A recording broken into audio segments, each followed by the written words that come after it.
Hello guys, I am Nitish Bagalwadi, Sankalp Learning Solutions, your science teacher. In the last class, we discussed regarding the chemistry topics like metals and non-metals. And in that, you remember, just recall, we discussed regarding the reactivity series, means how much the elements will be reactive. So there, the uppermost element will be reactive than the element which is below. So how this reactivity series can be designed, and also we discussed regarding the carbon and its compounds, regarding the tetravalency and the size of the carbon atom. So how the size of the carbon atom changes from element to element. For that we need to discuss, or we need to understand in detail regarding the periodic table of the elements. So today we are going to start with a new concept of class 10th, that is periodic classification of elements.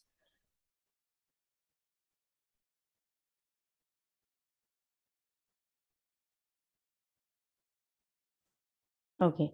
So the periodic classification, why classification of elements? What do you mean by classification of elements, guys? So here, the arranging the elements into different groups.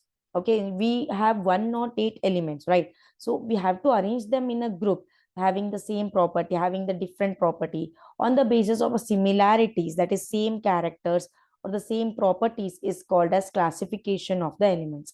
Why we have to classify? To make it easier, we have to remember 114 different elements so far. So it is very tough to remember all the 114 elements. That is why we grouped them, so that it will be easy for us to remember those elements. Then early attempts, classification of elements is not a recent discovery. It has been discovered, or it has been revised since a long time. So we are going to learn first the early classification, later the modern classification of the elements. So the early attempts at classification of elements, the earliest means as the in earlier days we were known only about 30 elements. So those 30 elements were categorized into metals and non-metals at the first.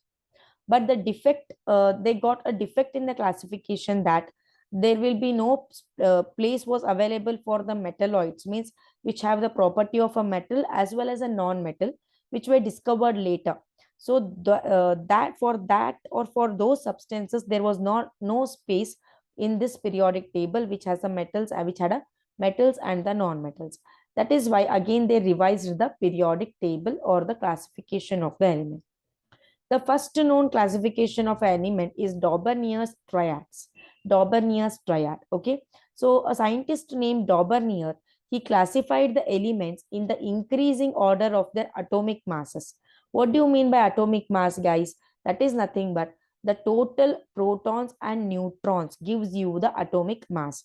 So the atomic mass of each element will be different, because the number of protons and neutrons in each element will be different. So he classified the elements in the increasing order of their atomic masses into groups of 3 elements. He grouped them into 3 elements like triads. For example, in each triad, the atomic mass, just a minute. Yeah. So in each triad, in he grouped the 3 elements. He took 3 elements and made a one group. In that group, the middle element, okay, was approximately equal to the other 2 elements, that is the first and the second, last one. Okay. So this is called a Dobbinius triads. As you can see here, regarding lithium, just a minute. Okay. Lithium atomic mass is 6.9. Potassium atomic mass is 39. Okay. So when you take the average of it, that is 39 plus 6.9 divided by 2, we will get around 22.95, which is nearly equal to the 23, which is the atomic mass of sodium, which is second element in that group of 3, which is called as triad. So like this, he classified the elements like calcium, strontium, barium, chlorine, bromine, and iodine. Like this, he grouped the elements into a set of 3, so which are called as Dobbinius triads. So they observed a defect in this classification, that known elements could not be correctly arranged into triads. Means it was not satisfied to all the elements which were known. It was satisfied only to the particular elements, only to certain groups it was satisfied. Okay, so that is why this classification was not considered at that time. Next, Newland's law of octaves. Newland. Okay, John Newland was a scientist who gave a law of octaves. So he was an English scientist. He arranged the known elements in the order of increasing order of atomic mass. He also considered atomic mass. Okay, and he called that law as law of octaves. He called that law as law of octaves. So the characteristic of this law was it contained the elements from hydrogen to thorium. So from hydrogen to thorium, he classified the elements. So the properties of every eighth element were similar to that of first element. So when he classified like hydrogen, fluorine, chlorine, cobalt and nickel, bromine, like that 8 elements he classified, no? So according to his law, the first element property was same as the eighth element property. So that is why he named his law as law of octaves. Okay, law of octaves. So here you can see the table of octaves given by Newland. So limitations they saw in the Newland octaves. The law was applicable to elements up to calcium only. Up to calcium only the law was applicable. It contained only 56 elements, whereas we have 114 elements. So it was not satisfied, and then in order to fit elements into the table, he adjusted 2 elements in the same slot. For example, here he adjusted cobalt and nickel in the same slot, cerium and lanthanum in the same slot, like that. So these are placed in the same column as fluorine, chlorine and bromine, which have very different property than these elements. So cobalt and nickel, iron which resembles the cobalt was put in a different column. So like this, many limitations occurred in a Newland's law of octaves also. That is why this periodic table is also not considered. The next one is Mendeleev's periodic law. So according to Manleys periodic law, the properties of elements are the periodic functions of their atomic masses. Means the properties of elements are related to the atomic masses, he said. And he also designed his own periodic table. Okay. So this periodic table was widely considered first, and again it got a defect.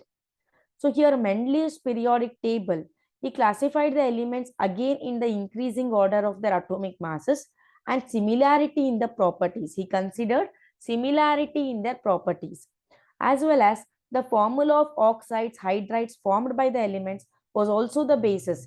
He also considered the formula of oxides and hydrides. And he has 6 horizontal rows. He made 6 horizontal rows in the table, which were called periods, and 8 vertical columns, which were called the groups.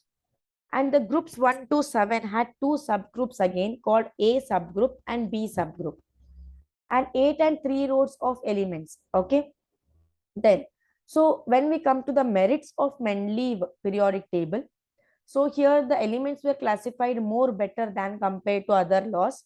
Spaces were left vacant so that to accommodate the other elements which got a similar property, the new elements. It could predict the properties of an element, which helped in discovery of new elements.